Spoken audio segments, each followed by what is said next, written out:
Magandang gabi po, Youth Connect, and welcome to our Youth Connect party. So, nandito pa rin tayo sa Standing in the Gap. So, sana na-apply natin yung ating tema dahil ito naman yung gusto ni Lord. Paano na hindi na tayo matuto, may sa buhay natin yung filling in the gap. Standing in the gap. Okay, parang lang, dentista lang fill in natin yung gap. But we learn to stand in the gap sa mga natutunan natin for the past few weeks. So let us bow our head and have our short prayer. Hallelujah, Lord. We do not want to be familiar with your move in a way na we do not acknowledge and we do not ask for it. We want to be excited. We want to thirst and hunger for more of you. We are here, Lord. And we pray na kung ano man po yung mararanasan namin ngayon is something na hindi pa namin natutunan naranasan before. There will be fresh encounter, fresh move of the Holy Spirit in our lives and through our lives. Open up our eyes, understanding, enlighten us, God. We ask of your presence na manahan sa aming puso at kumilos kayo na makapangyarihan. Katagpuin niyo po kami ngayong gabi sa pangalan ni Jesus. Amen. Ngayon, meron tayong classic story na pag-uusapan na I believe lahat kayo ay familiar na. And that is the story of David and Goliath. Napakagandang storya kahit sa bata. Natuturo natin to, familiar tayo, na tinalo ni David si Goliath sa pamamagitan ng tirador. Ngunit meron pa tayong matututunan doon. Lagi natin nakikita na si Goliath ang higante, si Goliath ang malaki, si Goliath ay parang pagsubok at problema na dapat maging katulad tayo ni David na kayang harapin ang mga Goliath sa buhay. So kung si Goliath ay higante, tanong ko kayo, meron bang higante sa buhay nyo ngayon? Yung parang pag naiisip nyo siya, paano nyo ba ito mapagtatagumpayan? Paano nyo ba ito masosolve? Paano nyo ba ito maayos? Nakaka-overwhelm at kung ano-ano pa. So, hindi ko nababasahin yung buong kwento. Basta, susundan nyo na lang dahil familiar na tayo. It's a classic story, right? Okay. So, ito yung kwento niya. Hindi mo babasahin. So, susundan na ng mga pictures na ipapakita. So, si David ay maaari mga ilang taon lang, isang kabataan, katulad natin, wala pa siyang asawa, wala pa siyang pamilya. Nakisama ko sa kabataan katulad natin. Pero siya ay nasa murang edad. Hindi man mabata, pero kabataan. Siya ay binasbasan ng langis dahil siya ay susunod na hari. Pero naging hari ba siya kaagad? Youth? Hindi. So isang araw, inutusan siya ng kanyang ama magdala ng mga pagkain doon sa kanyang mga kapatid na ang mga kapatid ay... Okay. Sam, may prize ka pa ba? Mag-fill in the blank tayo ng mga kwento. Okay, sino yung mga ituturo o magbo-volunteer? Inutusan siya ng kanyang ama na magdala ng mga pagkain sa kanyang mga kapatid na parte at kasapi sa soldiers ni Haring Saul. At syempre, sabi ng tatay, alamin nyo nga kung ano nangyari sa kapatid mo. So, mag-jump na tayo. Alam naman natin, si David ay isang pastol. At pinalaga niya muna sa iba yung mga tupa. So, pumunta na siya ron. Hanggang sa nagulat siya dahil meron siyang naabutang duelo. At ang duelo na yon ay kampo ng Israel at kampo ng Philistine. So, Filisteo. At lahat sila nakahilera. Meron ba tayong picture dyan na yung mga armies of Israel nakahilera, naka-ready. Hanggang sa meron mga katapat. At ang katapat na kalaban nila ay si higanteng pangalan ay sinabi sa Biblia kung ano yung dala-dala ni Goliath na mga armor, kung ano yung saan gawa yung armor niya. Sobrang interesting, no? Na sinabi sa Biblia na itong armor niya gawa sa ganito siya kataas. So maganda sana meron tayong sample na may Goliath ba rito? Dexter talaga. Okay. Dexter parang kamukha mo ito eh. Hindi, joke lang. Joke lang. Okay, so sana tayo sa kwento. So may duelo nagaganap. Ang mga Israel, nanginginig sila sa takot. Dahil ngayon lang sila nakita ng Goliath at pakaramdam nila ay dehado at lugi at matatalo sila dahil ang kaharap nila, higante. So ano yung negotiation ni Goliath? Maglalaban-laban ba sila? Lahat? Magsabi ni Goliath na magbigay kayo ng panlaban nyo sa akin para kung sino manalo sa amin. Halimbawa, ako'y manalo. Paglilingkuran nyo kami, kayo'y magiging alipin namin. Pero kung ako'y natalo, kami inyong magiging alipin. So meron bang lumabas na higante rin sa kampo ng Israel? Ano ang emotion at naramdaman nila? Takot. Dahil ayon sa Bible, wag natin kalimutan, for 40 days silang kinukutya ni Goliath, minumura, sinusumpa ang mga Israel at ang Diyos ng Israel. Siyempre, may mga Diyos at pinaniniwalaan din si Goliath. Kaya, nung lumabas siya, sino laban sa inyo? Hindi siya respectable. Yung mga lumalabas sa bibig niya, pananakot, panunuya, pagsusumpa, pagmumura, talagang ibababa yung dignidad mo. Kaya, no wonder and no doubt, na takot ang Israel, pati si Haring Saul. Hanggang sa nakita natin ang eksena ni David, nagtataka siya. Anong nangyayari? Anong meron? Sabi na hanggang sa nakikiosyoso siya, naririnig niya, sino tong nagmumura? Sino tong nanunuya sa armies of the living God na Israel? Sino tong higante na to? At saka ito pa yung sabi sa Bible, ano yung gantimpala kapag natalo si Goliath? Hindi niya tinanong, gano'ng kataas ba to? Siyempre, wala namang social media noon para may magchismis ng detalye. So siya, hindi niya alam din lahat dahil hindi naman din ganyan yung distance noon eh. Sobrang lawak ng field. Kaya naririnig lang niya nanunuya. Tapos naririnig ni David na yung mga panunuya ni Goliath hanggang si tinanong niya, ano yung magiging gantimpala kapag natalo si Goliath? Sino makakasabi ng gantimpala? O sige.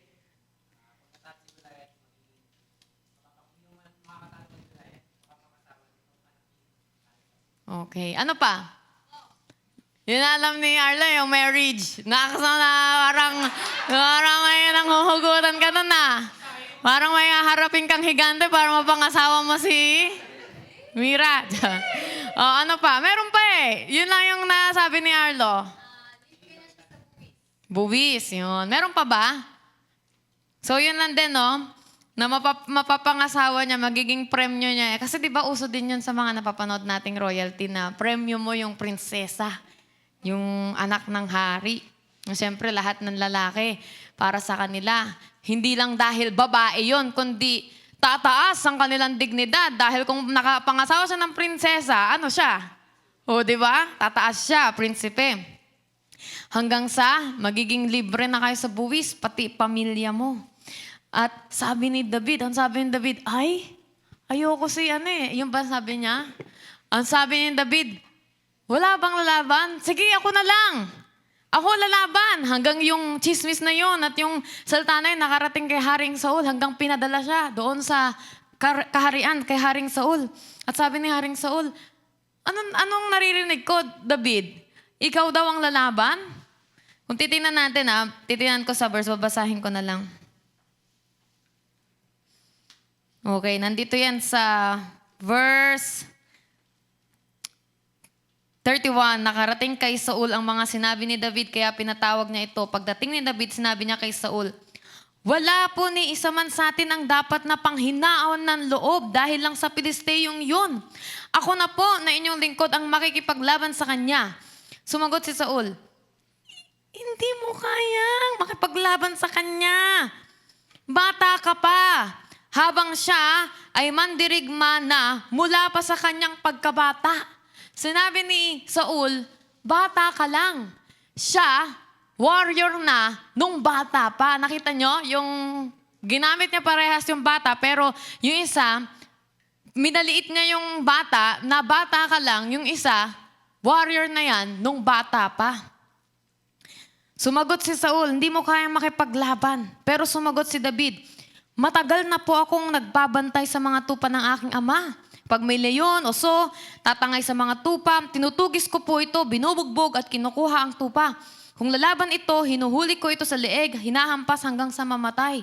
Nagawa ko po ito sa mga leyon at oso. At gagawin ko rin ito sa Pilisteyong yon na hindi nakakakilala sa Diyos. Dahil hinahamon po niya ang mga sundalo ng buhay na Diyos. So yung puso ni David, naaawa siya at yung concern niya sa sundalo ng Diyos. Hindi po tama yung ginagawa ni Goliath. Masyado niyang binababa ang mga sundalo ng Diyos. Hindi dapat ganon. Verse 37, ang Panginoon na nagligtas sa akin sa mga leyon at oso, ang siya ring magliligtas sa akin sa kamay ng Pilisteyong yon. Kaya sabi ni Saul kay David, dahil natatakot na hindi pwedeng walang lalabas at lalaban. Sige na nga. Kargahin mo tong mga armor, suotin mo. Pero di ba, hindi siya sanay. Hindi kasya sa kanya, maaari dahil bata lang siya. As yung armor na yun, pang matured, pang malaking katawan, pang nagji-gym. Tas siya, patpatin. Di ba? Kaya sabi niya, hindi ito maaari, hindi ko ito magagamit. Kumuha siya ng mga bato. At yun na, nagharap na. Si David at Goliath. Ang sabi ni Goliath, ano tong lumalapit sa akin? Aso ba ako? At may dala kang patpat? At minura niya, sinumpa niya ang Diyos ng Israel. Ngayon, ang sabi ni David, sumagot si David, makikipaglaban ka sa akin na ang dala mo, espada, sibat, punyal, ang dami niyang armor.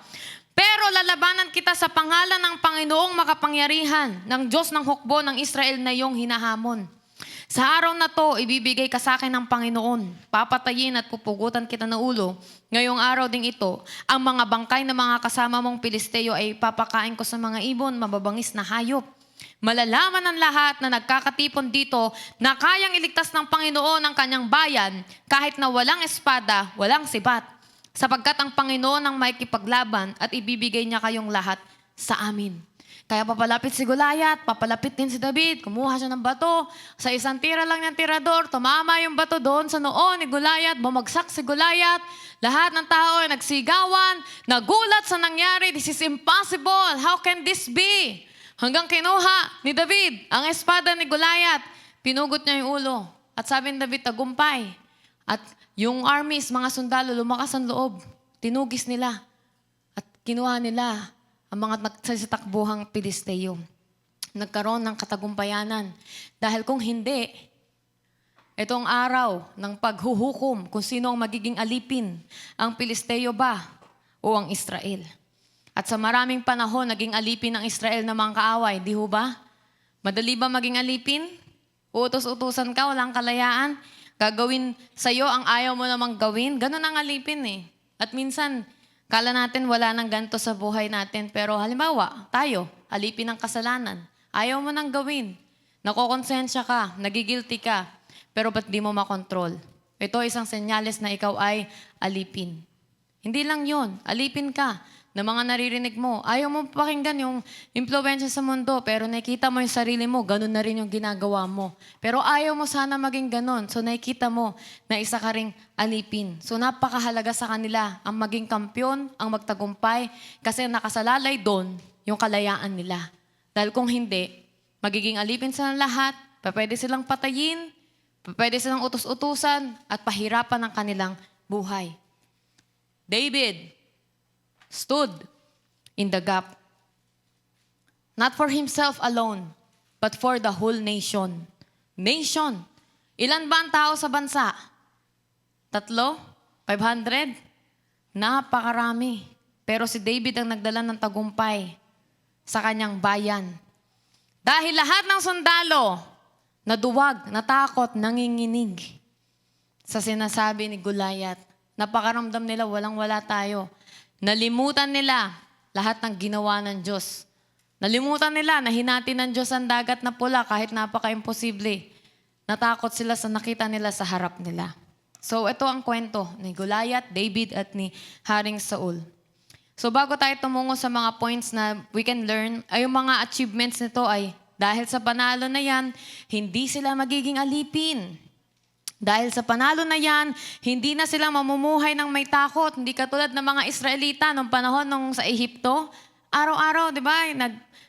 Hinahagupit sila. Di nila alam kung may makakain silang sapat. Because of that win and victory, They were no longer afraid. Because of that win, they have that freedom and victory for the nation. Because of that victory, someone stood in the gap. Na dapat si Haring Saul yun nandun. Dapat yung mga sundalo yun nandun. Pero isang pastol na isang kabataan, hindi ko alam kung meron ba tong experience sa gera. Ang experience lang niya ay yung panahon na may oso at leon sa pag-aalaga niya ng tupa. I want to share this wonderful quote na nabasa ko sa isang libro by Philip Keller. Sabi niya, and this will encourage us, sabi niya, one man with God is a majority. One man, kahit isa lang yan, basta kasama niya ang Diyos, majority na yan. Andiyan na yung panalo. Nasa position na siya ng victory. He's on the winning side. One man, let's not forget this, one man with God is a majority. Lagi nating alalahanin. Si Gideon, 300 lang sila, tama ba? Kinalaban nila libo-libo, pero pinanalo sila ng Diyos. Kasi hindi naman nabibilang kung gaano kahigante, kalaki, karami. Ang basehan dito is kasama mo ba ang Diyos? Sumasayo ba ang Diyos? Kaya kahit patpating ka, kahit kabataan ka lang, kahit bata ka pa, pagkasama mo ang Diyos, panalo ka na. Amen? Sabihin mo nga, sa katabi mo, kahit ganyan ka lang. Minaliit muna no? Kahit ganyan ka. Pagkasama mo ang Diyos, nasa iyo na ang pabor, pagpapala, tagumpay. O ito pa gusto ko sabihin, ganyan ka na nga, hindi mo pa kasama ang Diyos. O, di ba? Parang ni-reverse mo. Una, encouragement. Pangalawa, pinagalitan mo na ganyan ka na nga, hindi ka pa nagpe-pray. Hindi ka pa nagbabasa ng Bible. Pero wag naman, dun tayo sa kahit ganyan ka. Pagkasama mo ang Diyos, nasa yung tagumpay. So ano yung pwede natin matutunan dito? Sa sundalo ng Israel. Una-una, kung ano yung pinakikinggan natin, yun yung ma-absorb natin. Whatever we listen to, we absorb. Ang armies ng Israel, 40 days, nakikinig sila kay Goliath. Na ano yung napapakinggan nila? Panunuya, panunumpa sa Diyos, pagmumura, pagmamaliit. So na-absorb nila yun.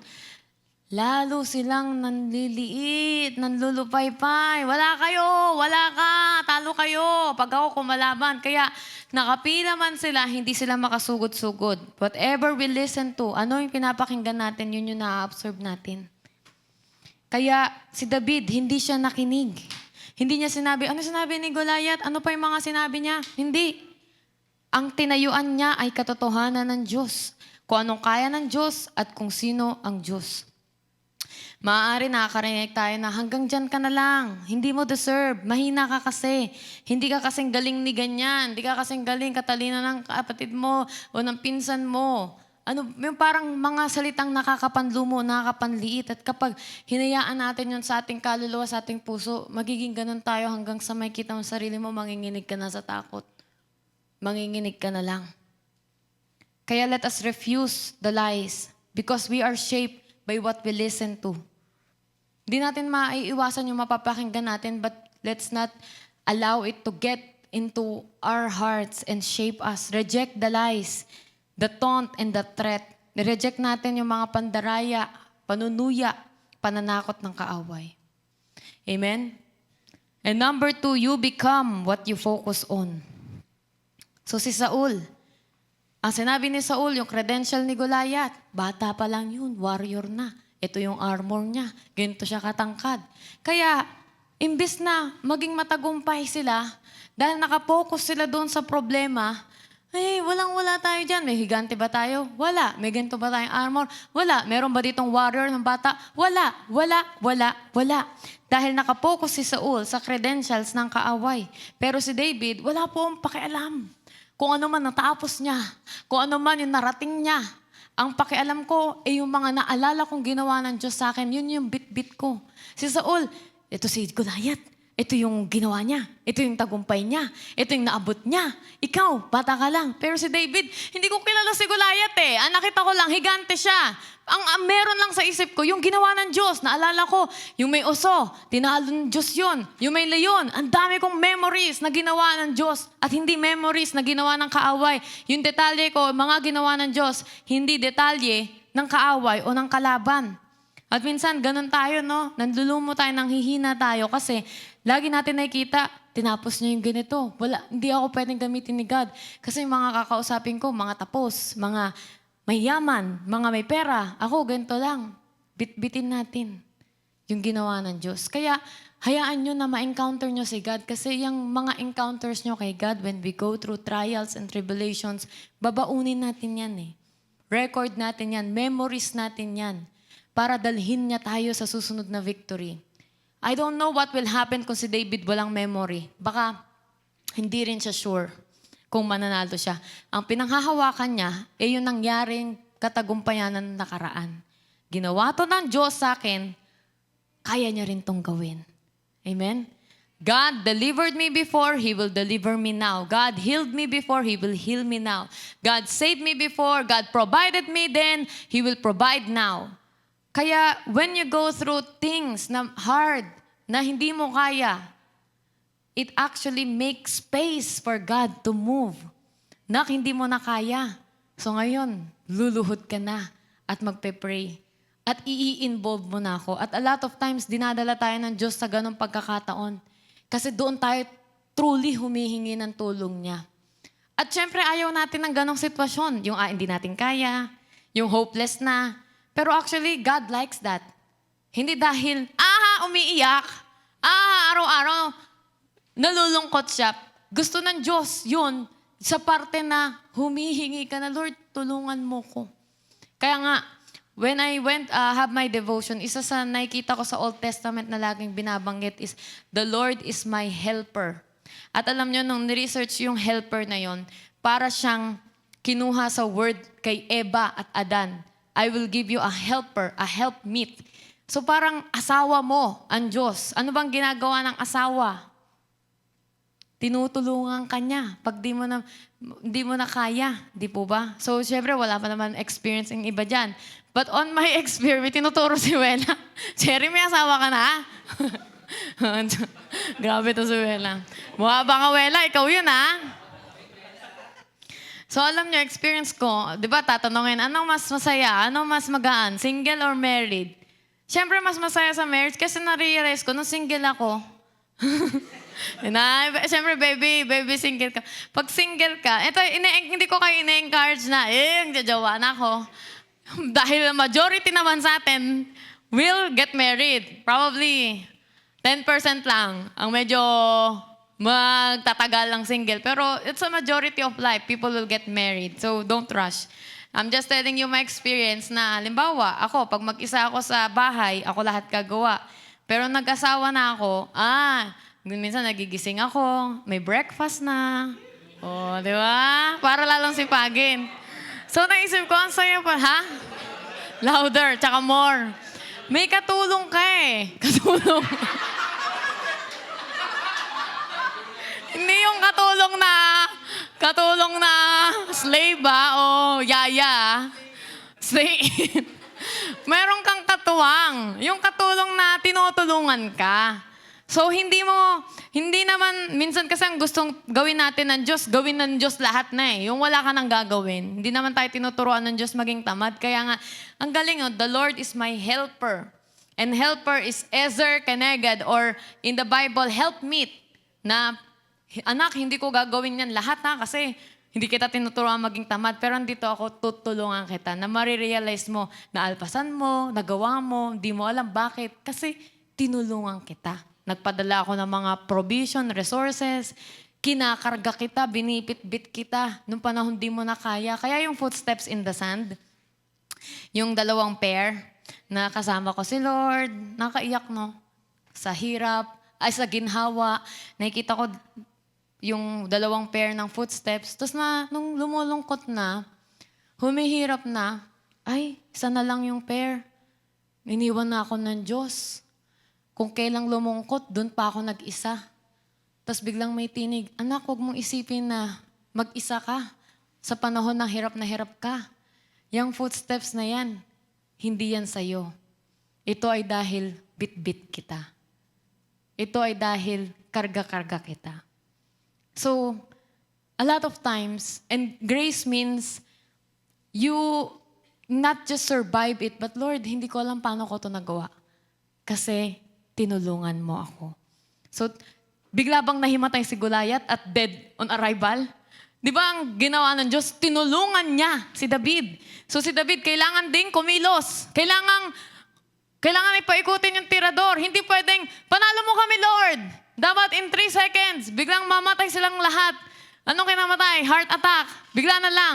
Di ba si David may ginawa pa rin? Lumaban pa din, di ba? Mamamatay ba ang tao sa tirador? Sa bato? Possible. Kung talagang malay mo, yung tirador na yun, yung kamay ng Diyos. Umano sa noon niya. Hindi natin alam. Basta ang alam natin, kumilos si David, lumaban si David, tinulungan siya ng Diyos. So you become what you focus on. Ang focus ni David, bit-bit niya, yung ginawa ng Diyos. Ang focus ni Saul, ay, yung patay, yung kalaban, ganito, ganyan. So ganun po ba tayo? Pag dumadaan tayo sa problema, detalye yung problema, nakapokus sa problema, ano talaga mararamdaman mo? Mamomroblema ka talaga. Ngayon, hindi natin dinideny ang problema. Tinatanggap natin yung realidad ng problema, kaso kadalasan, kaya tayo nanlulumo, kasi tinatanggal natin yung realidad na may Diyos din pala na tutulong sa atin. Na meron palang ginawa ang Diyos sa akin nakaraan, pero nandito lang ako nakafocus. Si Goliath, isang higante. Totoo yan. Pero nakalimutan ng sundalo na may mas higante pa kay Goliath. Na may mas malaki kay Goliath. Na may mas makapangyarihan kay Goliath. Si David, kilala niya kung sino yun. At yun ang Diyos. Sabi ni David, hindi ko alam, wala akong pakialam kung higante ka pa, dahil para sa akin, isa lang yung higante. At yun ang Diyos.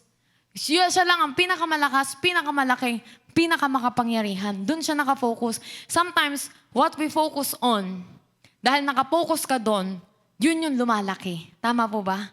Dahil yun lang yung nakikita mo eh. Yun yung nasa harap mo eh. Katulad ng sundalong Israel. Nasa harap lang nila si Goliath eh. Kaya parang ang laki-laki.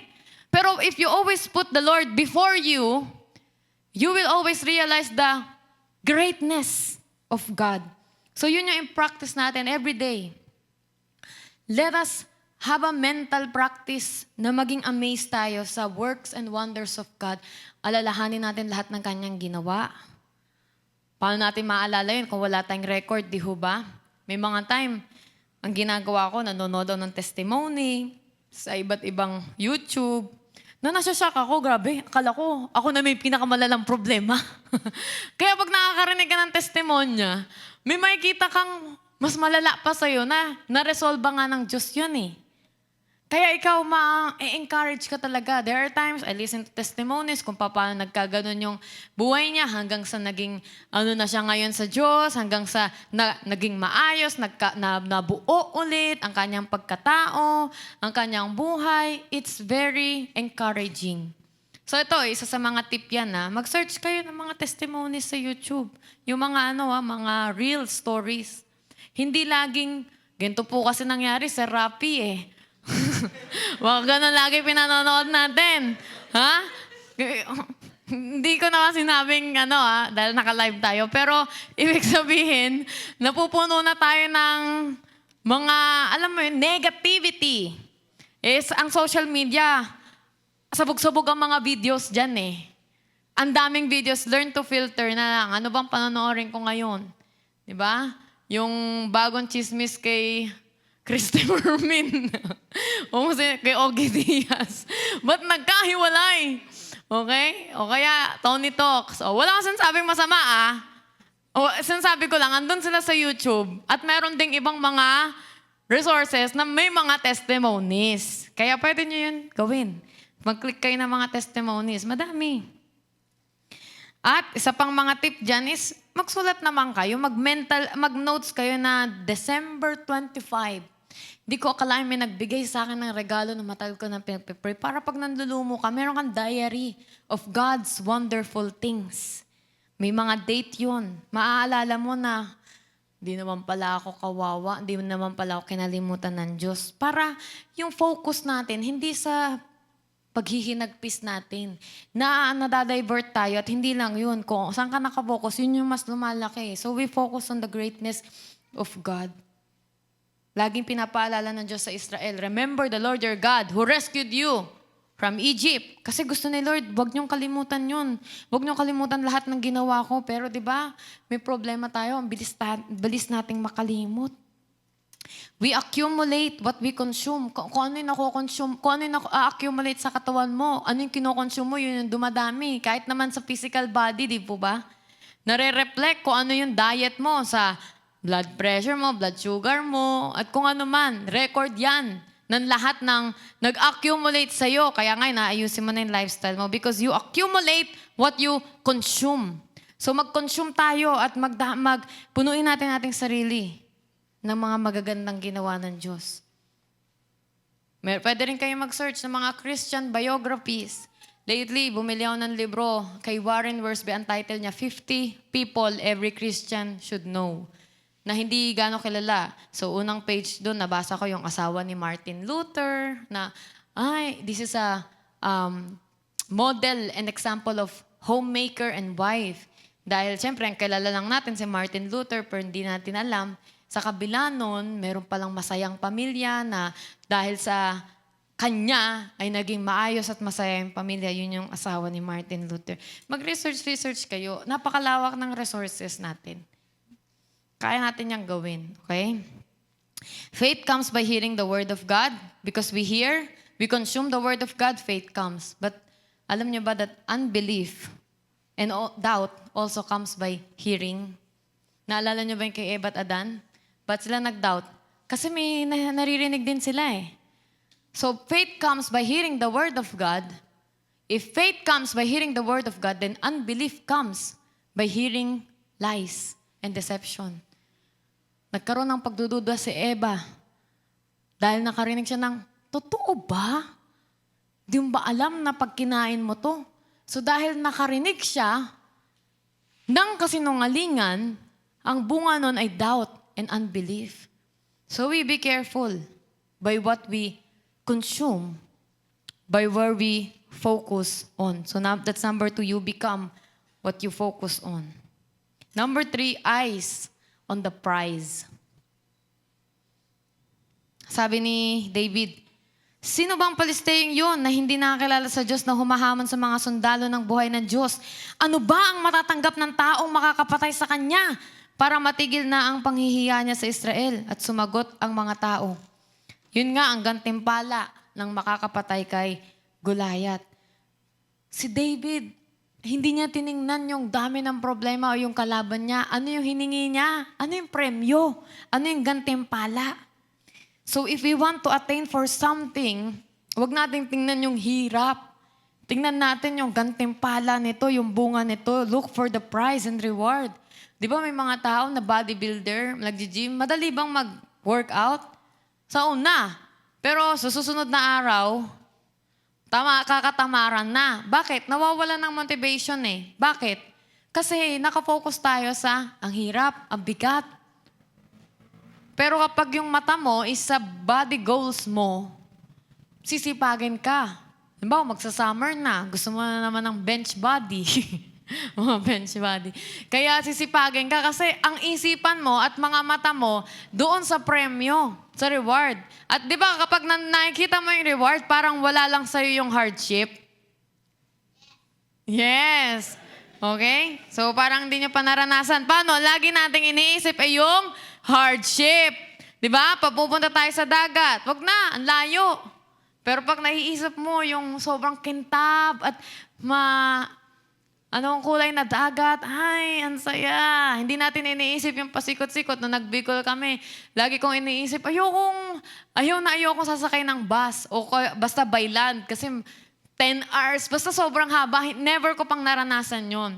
Tsaka ang dami kong naririnig na aksidente. Baka mamaya sabi ko kay Minik, makatulog tayo sa sasakyan natin, pagising natin, nasa langit na tayo.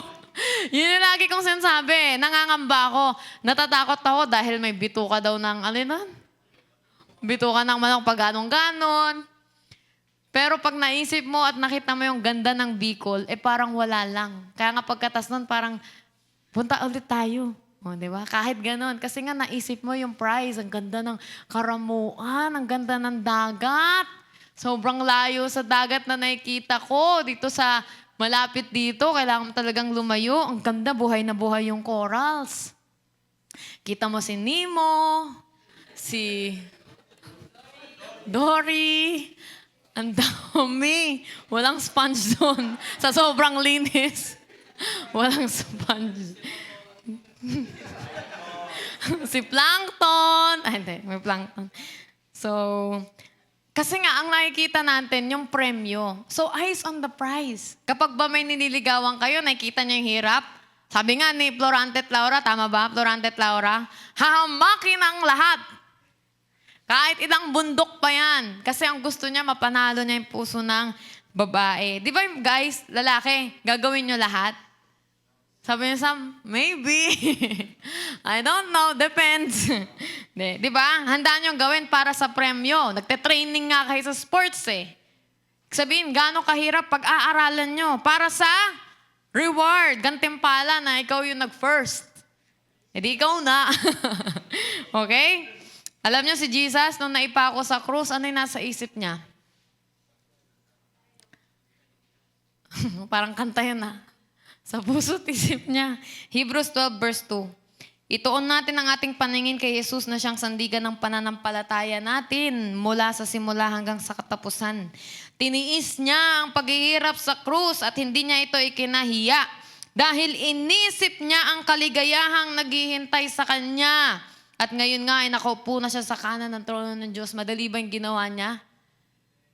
Kaya mo ba yon, Dexter? Ikaw ipapako sa krus? Naiisip ko lang, parang nabubrutalan na ako na hindi nga ako makatutok ng Passion of the Christ. Parang lagi yung gumaganyan kasi hindi ko kaya. Feeling ko magpapalpitate ako ng sobra, lalo na yung may martilyo, parang para kang nasa roller coaster.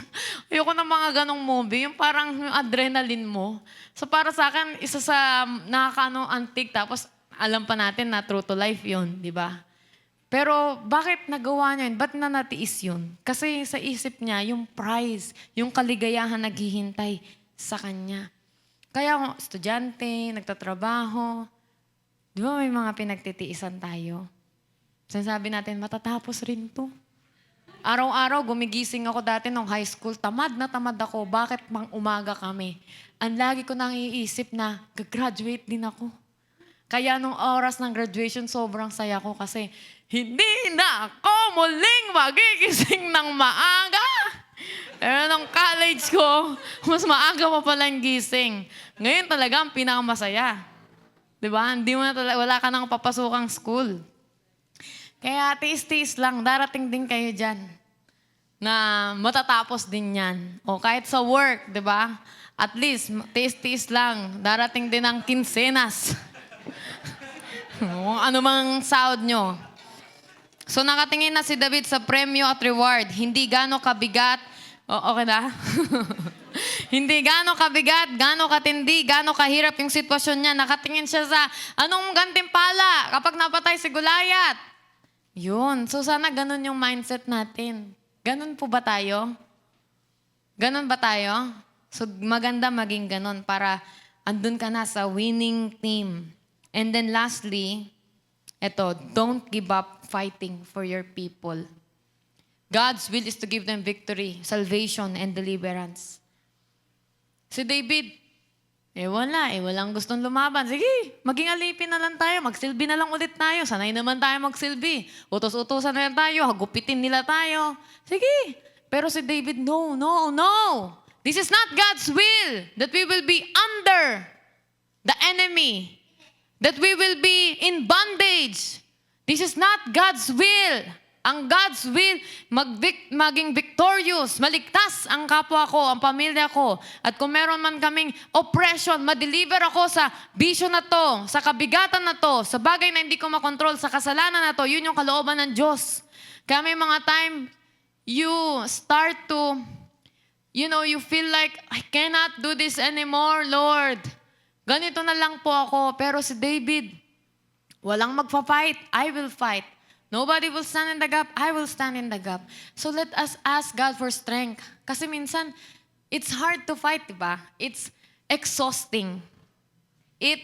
Lalo na yung iba rito, nagpe-pray para sa kanilang magulang, may panalo, madala nila sa Panginoon. Tapos ilang taon na, parang nakakapagod, nakakapanghina na. Pero ma-encourage tayo. Kung wala, magpe-pray sa kanila na hindi naman sila nakakilala sa Diyos, na ako lang ang nakakilala sa Diyos, sino ang tatayo? Don't give up fighting for them. Don't give up fighting for them. Hanggat natin sa sarili natin, hanggat humihinga tayo, hanggat tumanda tayo, pumuti ang buhok natin, di tayo hihinto sa mga bagay na pinapanalangin natin, hanggat di natin nakukuha. Kasi may mga pagkakataon na manlulumo ka, lalo na pag araw-araw mo nakikita yung sitwasyon, parang palaki ng palaki yung problema, pahigante ng pahigante, pero okay lang, maging higante ka. Dahil wala nang masihigante pa sa Diyos. Amen? Pagdating ni David, sinabi niya kay Saul, wala po ni isa man sa atin ang dapat na panghinaan ng loob dahil lang sa Philistine yon. Ako na po, na inyong lingkod, ang may kipaglaban sa kanya. So, walang gusto eh. Walang gusto mag-sacrifice. Walang gusto. No, it takes strength and courage to stand against the enemy. It takes love for your brothers and sisters, for your family, to stand in the gap for them. So we should not give up. Pinagtanggol ni David ang armies of the living God. Pinagtanggol ni David ang mga sundalo. Hindi pwedeng ganito tayo. Hindi pwedeng nanginginig tayo. Sige, lalaban ako. He stood in the gap for God's glory, for the people, for the nation. So dito natin nakita, whenever we stand in the gap, nakukuha natin yung katugunan sa ating panalangin. Hindi nasasayang yung mga efforts natin kapag pumapagitna tayo para harapin ang mga hamon, harapin ang kaaway, at ipagtanggol sarili at ang ating pamilya para sa kanilang kaligtasan. Natalo ba? Napahiya ba si David? Hindi. God honors faith. I was reading the book of Samuel at meron tong sinabi na statement, sabi niya, I will honor whoever honors me. Kaya, if we honor God, if we stand up for God, God will stand up for us. If we honor God, God will honor us. Kung ano yung gawin natin sa kapwa natin, yun yung babalik sa atin. Kasi yun din yung gagawin ng Diyos. Kung ano yung ginawa mo, yun yung ibibigay ng Diyos. Because you believe, I'm gonna give it to you. Because you stand in the gap, I will stand up for you. Because you pray, I will answer you. Yan naman yung mga partner eh. When there's a prayer, there's an answer. When there's a problem, there is another problem. There is a solution, di ba? Kahit sa math problem, may mga formula. So yun yung paniwalaan natin. There is a light at the end of the tunnel. Tama po ba? Kung merong battle, then there is victory. And if there are enemies, it's because we have God. That we are to stand against them, to fight from the position of victory. Kaya ang ganda ng kanta kanina, no? Isa-isahin nga natin yung lyrics ng Battle Belongs. The battle belongs to God. Ang gagawin lang natin, magiging spokesperson, representation. Sumasa atin ng Diyos. Hindi ako lalaban ng Diyos. Gagawin ko lang kung ano yung ipapagawa ng Diyos. But it will not be me. It will be God's strength. It will be God's power in me. So kanina, yung kanta, let's declare it all together, okay? So everybody, when all I see is the battle. So ibig sabihin niya, wala na siyang makitang maganda. Puro laban na naman, gera na naman. But God you see my victory. When all I see is the mountain, you see a mountain move. Nakita na ni Lord yung resulta. Next. And as I walk through the shadow, your love surrounds me. Puro darkness, di natin alam. God is covering us with His love. There's nothing to fear now, for I'm safe with you. So when I fight, how do I fight? I'll fight on my knees with my hands lifted high. Oh God, the battle belongs to you. And every fear, it's okay to be afraid. It's a natural emotion. Ang kasunod niyan is, what's next? Saan ko dadalhin tong fear of emotion? Will I let this rule me? Or am I going to tell it to the Lord, Lord, I'm afraid? Or will I lay it at God's feet? Every fear I lay at your feet. I'll sing through the night, oh God, the battle belongs to you. Next. Hindi, yung second verse, meron tayong second. And if you are for me, who can be against me? O sino pa? Pagka nasa atin ng Diyos, meron pa bang mas higante sa Kanya? Jesus, there's nothing impossible for you. And when all I see are the ashes, alam niyo ba yung ashes? They're good for nothing. Sige, ano pa yung kasunod na pwedeng kapuntahan ng ashes? Yun na yun eh. Nagamit na siya sa baga eh. Sabihin natin, papel siya noong una. Nasulatan nyo na, kailangan nyo mag-barbecue. Lalagyan nyo na mga papel. Tapos may mga uling-uling doon. Ashes na, sabihin, huli na to, wala na to. Wala na to, Lord. Wala na talaga. Wala nang pag-asa. But God see the beauty. When all I see is a cross, God sees the empty tomb. That's so wonderful. So sana, tonight, God will help us. I don't know whatever you're going through, pero alam ko, each one of us, we're going through something na parang, this is a giant. Pero let us remember na wala nang masihigit, wala nang masihigante pa sa kayang ibigay ng tulong ng Diyos sa akin. So let us close our eyes right now. God is offering you help. Are you opening up your arms to receive it? O kinakarga mo lang lahat? Lord, I cannot do this anymore. Will you help me? Lord, this is too hard. This is too heavy. Will you carry it for me? Lord, I cannot find a way. But you are here, O God, to show me the way. Parang puro lahat, end of the tunnel na. Everything's falling apart. Wala na akong maisip na paraan. I came to my wit's end. To the end of my idea, end of my plan. But I want to see what you see, Lord. This is hard, Lord. Maybe some youth, they're going through sins, hidden sins, secret sins. They just cannot fight it. They're hiding it kasi alam nilang mali, nakakatakot, nakakahiya. And parang, kaya ko pa ba to? Kaya ko pa ba to i-overcome? O, ganito na ako.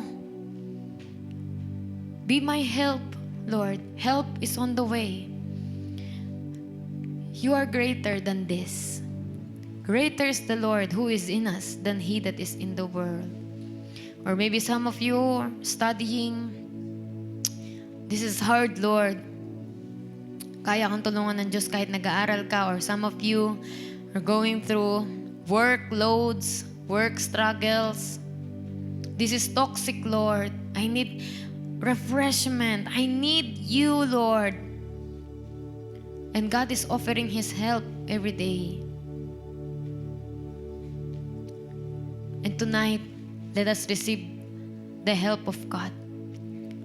Lord, you're greater than this. Can we declare that? Lord, you're greater than this. Lord, you're greater than this, and confess whatever it is you're going through. Lord, you're greater than my sins. Lord, you're greater than my darkness. Lord, you're greater than my struggles. Lord, you're greater than my financial problems. Lord, you're greater than my health problems. Lord, you're greater than this. I'm starting to see all this darkness and blur na parang nalalamon ka na ng kadiliman. But you, Lord, you're rebuking the darkness. You're shedding light, giving hope, increasing faith. You're shedding light. You're giving hope. You're increasing my faith. You are shedding light, giving me hope, increasing my faith, expanding me. Lord, kahit ano pa man yung maging kwento na ito, alam na po namin ang katapusan, tagumpay. Thank you, Lord. We receive your help. We'll focus on you. We will magnify you. Not our struggles, not our problems. We will listen to wonderful testimonies, not on negativity. We will focus on you. We will set our eyes on the prize na pagkatas nito magiging maganda, magiging maayos, magbabago ang buhay ko, mas lalong hahaba ang pasensya ko, bibigyan mo ako ng mas magandang opportunity and favor. Pagkatapos ng lahat ng ito, meron kang maganda pa rin nakalaan sa akin. Hindi ka nauubusan ng magagandang plano na ilalaan sa akin. Hindi ka kailanman mahuubusan, Panginoon. And help me to put my eyes and focus on that. Yung panalangin namin, magkakaroon ng katagunan, di man namin alam kailan, Lord, pero alam namin, tutugunin mo kami. Yun po ang alam namin. Tutugunin mo kami kahit di namin alam kailan. Kahit di namin alam saan manggagaling yung tulong, ang alam lang namin, tutulungan mo kami. We don't know to know how. We know the end. You will be here for us.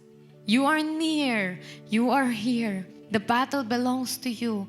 Because of that, every giant that we face will fall because they cannot stand in the power, in the might, in the greatness of God. Help us, God. You are our giant. You are greater than anything. We receive your help in Jesus' name. Amen. Amen. Hallelujah. Amen. So that's the end of our live. But since we have our interaction tonight, so we invite the Wheel of Fortune